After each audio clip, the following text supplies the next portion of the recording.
This presentation is called 8,000 Days. It's about longevity and retirement.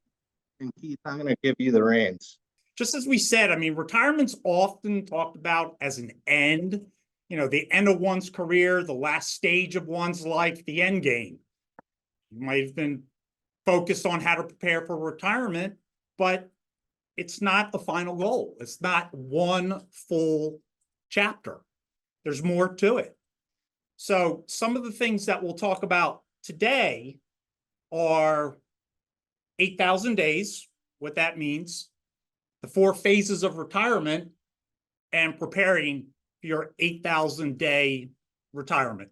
So, it's not just about finances in retirement. A person's life can be divided basically into 4 periods, averaging about 8,000 days each. So as you can see on the slide here, birth to college, graduation's about 8,000 days, college graduation to midlife's another roughly 8,000 days, midlife to retirement age is about 7,000 or 8,000 days. So you add another 8,000 days for your retirement to the end of your life. It's a sharp contrast, really, to retirement being a brief period of time where it's all just relaxation. It really is an entire life stage that you can invent and ways that you need to make sure that you're prepared for it. It doesn't begin and end on the day that you retire. All right, let's move on to the 4 phases of retirement. Broken the 8,000 days down into 4 phases, stages. The honeymoon phase, the big decision phase, navigating the longevity phase, and the solo journey phase. So let's take a look at each of these. All right, the honeymoon phase. Look, this is the one we've all been waiting for and preparing for our entire lives, right? We've saved our money, we worked hard. Retirement age is a time when you're looking for that freedom and having leisure activities and perhaps balancing some work in or not, part-time employment or volunteering. And it's really the time that you've heard the expression, retirement every day is a Sunday. This is a time where it feels like it's vacation every day, right? Your resources are at its highest level at that point. By resources, I just don't mean your financial resources, but your social resources. Your social networks are probably the same they were from the day that you retired. Your health, your cognitive issues, your resources. These will all be very, very high at this point, probably all of them at the highest level during your retirement. So it's shifting responsibilities to find new interest, healthy life with more freedom over time. All right, the next phase here is the big decision phase. This is probably the first phase where you actually feel retired and that you're not really just on vacation. So you've transitioned away from work for the most part. You really have a lot more free time in a sense. Maybe, your health status, you're not as vibrant as you were before. Doesn't create the opportunities that you had. Maybe many of your social network has moved away.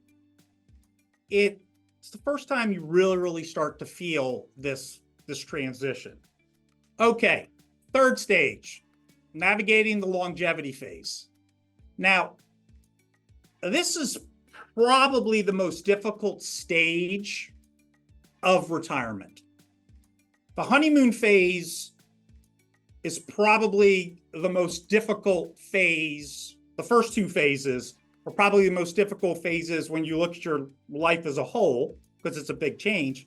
But within those 8,000 days of retirement, this is a very difficult stage.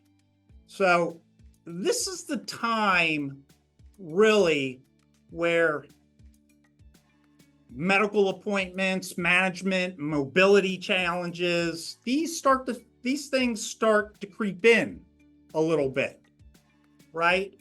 For example, it might seem straightforward right now to take your medication and go to the doctor, get to the grocery store. But when you look at the numbers, as you get older, the more juggling, it becomes much more difficult to do.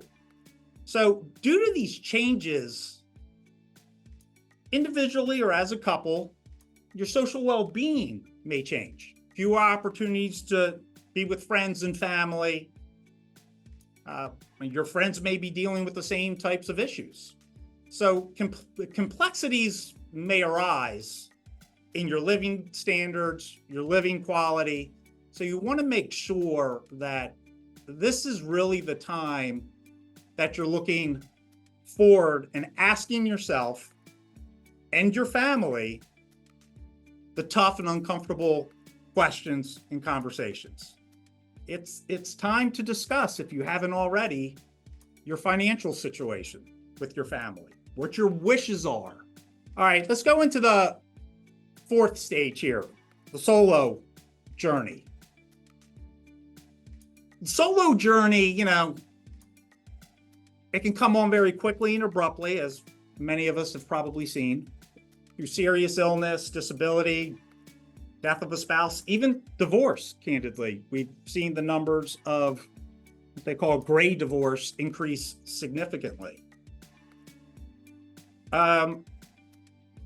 So oftentimes the loss of that spouse or being alone allows that surviving spouse to reinvent themselves. And despite the personal upheavals that'll occur, the people who are on their solo journeys actually report having the greatest sense of well-being that they've ever had. So the biggest takeaway here is that retirement's not one chapter, okay? We look at it as one chapter, and it's not. Was your life up to retirement one chapter? No. It was maybe getting married, having children, buying a house, getting a promotion, et cetera, sending your kids to college. These things in a different frame occur during your retirement, but nobody talks about them.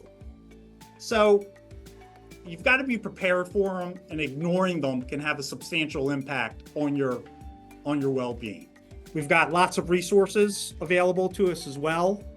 So we've got workbook, white papers, all kinds of things. So if something really resonated with you today, please reach out to us and we'll be happy to share that with you. Or if you want to discuss your situation in more detail, happy to schedule a time with you as well. So